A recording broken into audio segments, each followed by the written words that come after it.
하루 한정 시작하겠습니다. 기도하겠습니다. 살아계신 하나님 아버지 은혜 감사드립니다. 하나님의 말씀이 우리 마음에 심기워 싹이 나고 꽃이 피고 열매가 하실 것을 기대합니다.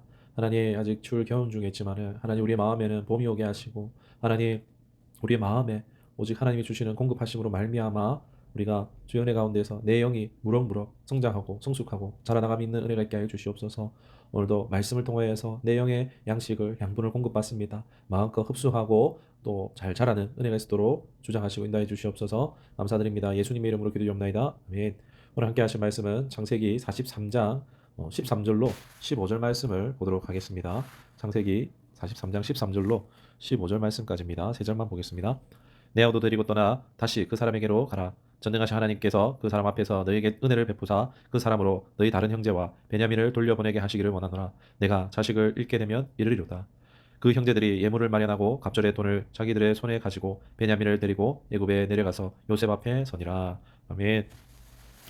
지금 찾아온 기근은 7년의 시간이 걸리는 기근이죠. 아직은 5년을 더 버텨야 되는 5년이 더 남아 있는 상황입니다.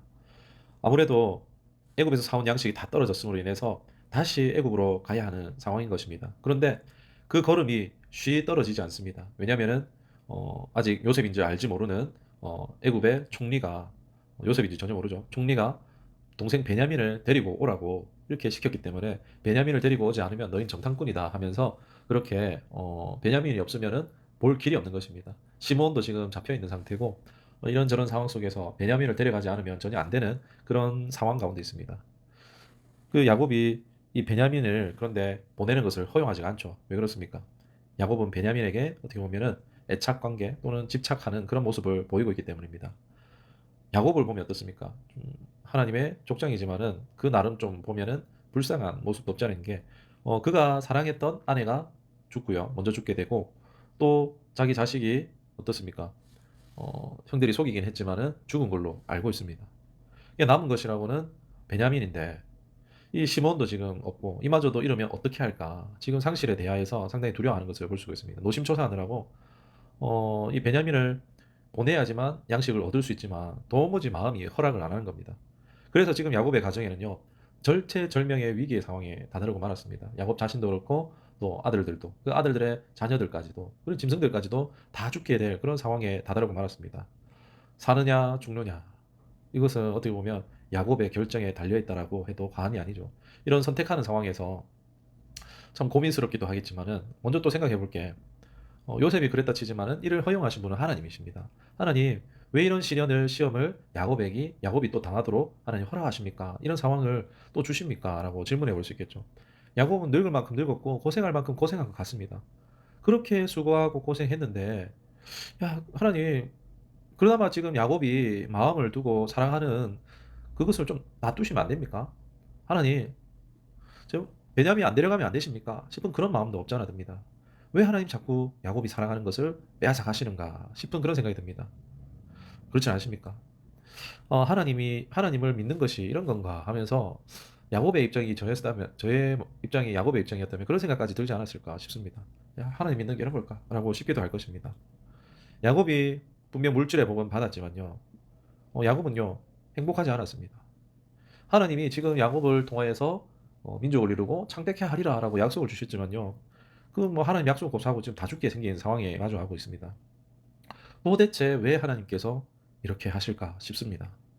우리가 야곱을 보기 전에 이미 아브라함 족장과 이삭 족장을 보았죠. 4대 족장 중에서 2명의 족장을 우리가 앞서 보았습니다. 앞서 족장과는요, 좀 다름이 있습니다. 보면은 아브라함을 예로 들면은 그런 성향과 또는 믿음의 분량이 다른 것을 볼 수 있습니다. 아브라함은 뭐 하나님의 연단하심이 있었긴 하지만은 그러나 결국 하나님의 뜻을 알고 하나님을 신뢰했고 모든 것을 하나님께 맡겨드리는 하나님께 의탁하는 자세를 보여줬습니다. 야곱은 그런데 어떻죠? 계속해서 자신의 뜻을 추구했고 붙잡고 하나님 이것만은 안 됩니다 하고 꼭 붙잡고 안 놓고 있는 어쩌면 고집스러운 모습을 발견할 수가 있는 것 같습니다. 여러분 사람은요 다 자기 기호, 자기가 좋아하는 취향 이런 것들이 분명 존재합니다. 야곱에게 있어서 취향은 라헬이었죠. 그리고 라헬의 아들 요셉이었죠. 그리고 또 베냐민. 이 모든 것이 어쩌면은 야곱의 개인적인 기호라고 할 수 있습니다. 그러나 야곱을 잘 보면은 나머지에 대해서 감사하는 모습을 발견할 수가 없습니다. 이게 감사치 않는 것은요, 그 나머지에 대해서 별로 가치를 느끼지 못하는 것을 말합니다. 어떻게 말하면은 조금 더 심하게 말하면 무가치하게 여긴다라고까지 말할 수 있겠죠. 이게 감사하지 않는 것은 내가 원하는 걸 줘야지 고맙지. 내가 원하지 않은 거 안 주면은 별로 감사치 않은 겁니다. 나머지 뭐 주어진 거 별로 감사치 않는 겁니다. 우리 제 아이를 키우면서 아이들을 봐도 어떻습니까? 많은 것을 주고 있는데 하나 뭐 자기 마음에 안 든다고 막 떼쓰고 울고 그러죠. 예, 제가 그럴 때는 아이에게 주어진 특권들을 제한을 합니다. 이런저런 것들을 제한을 할 때가 있는 것 같습니다. 그 떼쓰는 꼭 마치 어린이처럼 자기가 원하는 것 아니면은 뭐 엄마 아빠도 싫고 막 다 싫어 막 이런 식으로 하는 그런 아이들의 모습 같이 어쩌면은 야곱의 모습 안에 내면 아이가 있는 거죠. 내면 어린아이가 있는 거죠. 떼쓰는 어린아이처럼 내가 원하는 거 안 주면은 나는 기쁘지 않아요. 뭐 이런 식으로 그런 것이 타고난 성향도 있을 수도 있고요. 아니면은 과거의 상처나 또는 과거의 어떠한 일로 인해서 계기로 인해서 그럴 수도 있습니다. 성경은 말합니다. 하나님 주신 모든 것이 선함에 모든 것이 선하다라고 말합니다. 하나님 주신 선한 모든 것이 선하면요. 다 감사함으로 받을 수 있지 않을까요? 이게 자기의 기호가 아니라 어떻게 보면 하찮게 여겼던 것들이 그 모든 것들을 다시 잘 돌아본다면 어떨까요? 감사한 게 많죠. 잃어보고 나면은 우리가 '아 이것이 소중했구나.'라는 것을 또 깨달을 때도 많은데 있는 것만으로도 감사할 수 있어야 되는데 뭐 공기나 자연이나 내게 주어진 관계라든지 좋든 싫든지 간에 내게 주어진 그 모든 것들을 우리가 내 것이 아니게 하나님께로 받았기 때문에 감사할 수 있습니다. 그런데 성경 어디에도 야곱은요. 루벤을 유다를 막 따스히 품고 안아줬다. 이들에게 따스하게 대해줬다. 이런 뭐 기록은 전혀 없습니다. 요셉만 사랑했다. 요셉만 채색옷 입혔다. 뭐 이런 기록만 있는 것입니다. 뭐 아닐 수도 있지만 성경은 그렇게 기록하고 있습니다. 감사하지 않는 건요. 사실 따지고 보면 교만한 것입니다. 자기 애착에 고집스러움이 있는 것입니다. 이러한 교만이 있으면요. 하나님과의 관계가 원활할 수가 없습니다. 하나님과의 관계가 개선될 수가 없습니다. 나를 추구하고 계속해서 내 것만 원하고 모든 주어진 그 부분에 대해서 이때까지 주어졌던 많은 것들에 대해서 감사할 줄 모르면요. 그 마음에는 여전히 교만함이 있다라고도 볼 수 있고 하나님과의 관계 개선에 장애가 있을 수 있다는 것입니다. 이런 상태에서는요. 전적으로 하나님께 맡기는 것이 가능하지 않습니다. 내가 원하는 것, 내가 추구하는 것, 이런 내 기호를 계속해서 추구하고 있는 동안은요. 하나님께 전부를 맡긴다는 것이 가능하겠습니까?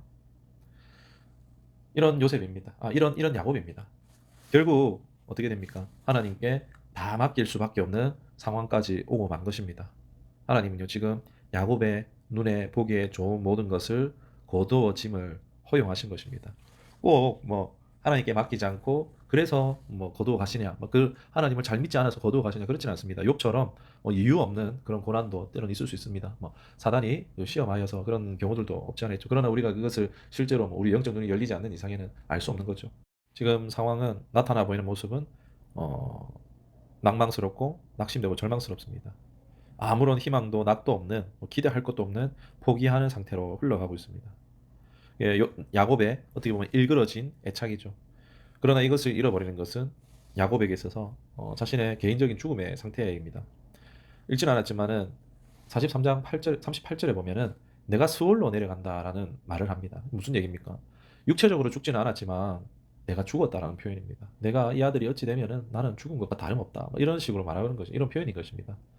어쩌면은 이 베냐민을 내어놓는 것이 어 이제 죽음을 코앞에 두고 있으니까 이제 다 같이 죽게 생겼으니까 어쩔 수 없이 될 대로 되라. 예, 하나님 마음대로 하소서 하면서 이런 뉘앙스로 하나님께 자신의 이런 기호, 자신의 애착 이런 것들을 던져 넣었다. 그런 자신의 개인적인 죽음과도 다름없는 그런 결단을 내린 것입니다. 왜 하나님께서 야곱을 이런 죽음과 같은 상황으로 몰아가실까요? 그래야지 그의 인생의 운전대를 내려놓을 때 그때에 하나님이 그의 삶을 운행해 가실 수 있기 때문입니다. 사랑하는 여러분, 오늘날 우리의 삶에 때론 이렇게 죽음과 같은 상황으로 하나님이 몰아가실 때도 있어요. 낭떠러지 같은 상황으로 몰아가실 때가 있어요. 항상 그렇진 않습니다. 그런데 그럴 때가 있습니다. 그런데 그래야지 내가 내 인생의 운전대를 내려놓을 때가 있고 그때에 하나님이 내 삶을 운행하실 수 있다는 것입니다. 우리는요, 사실 살아서 죽는 경험이 필요합니다. 우리가 믿지 않는 사람들도 어떻습니까? 죽음의 문턱에서 진짜 삶의 가치가 무엇인지를 발견하고 무엇을 추구해야 되는지를 알고 전혀 새로운 사람으로 살아가는 그런 모습들을 보기도 합니다.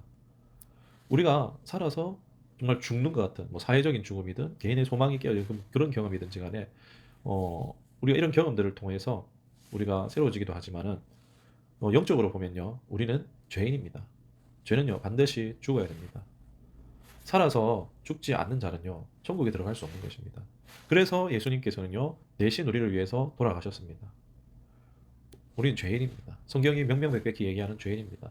십자가에 못 박힐 자에는요. 바로 예수님이 아니라 나입니다. 내가 그 십자가에 못 박혀야 됩니다. 라고 나를 그 십자가에 못 박아 죽이는 것이요. 어쩌면 우리의 믿음에 어떻게 보면은 참된 믿음의 그런 모습이라고 할 수 있겠습니다.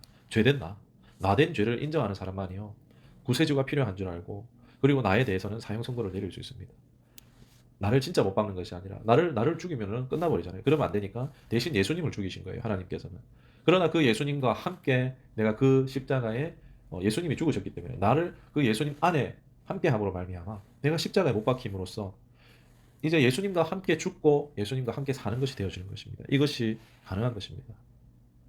내 옛사람을 죽음으로써 이제 하나님께 전적인 의탁. 그제서 이제 우리는 새로운 삶, 나는 죽고 예수님께서 내 안에 사시는 것으로 사는 것이 가능해지는 것입니다. 내가 사는 게 내 기호대로 사는 겁니다. 내 안에 예수님이 계시느냐 안 계시느냐, 내가 예수님과 함께 죽었다 살았느냐 안 죽었 안 이게 이것을 아는 방법이 뭐냐? 내가 좋아하는 것이 예수를 믿기 전에 좋아하는 것과 똑같으냐? 내가 똑같은 것을 계속 좋아하고 있느냐?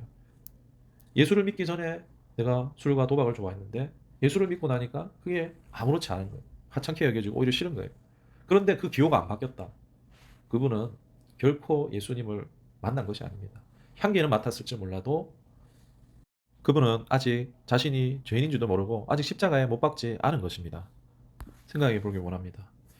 내가 계속해서 내가 좋아하는 것, 계속해서 나를 추구한다면 내 인생에 남을 것이 무엇이 있겠습니까? 그러나 예수님이 내 안에 오셔서 내 옛 기호는 없어지고 이제 예수님의 기호가 내 기호가 되는 겁니다. 그러면 어떻게 되겠습니까? 하나님의 뜻을 이루는 겁니다. 예수님의 기쁨이 내 기쁨이 됩니다. 그게 삶의 이유가 되고 정말 즐겁고 행복한 또 훌륭한 삶을 사는 것이 가능한 겁니다. 바로 십자가에 예수님과 함께 못 박혔다가 다시 산 사람들입니다.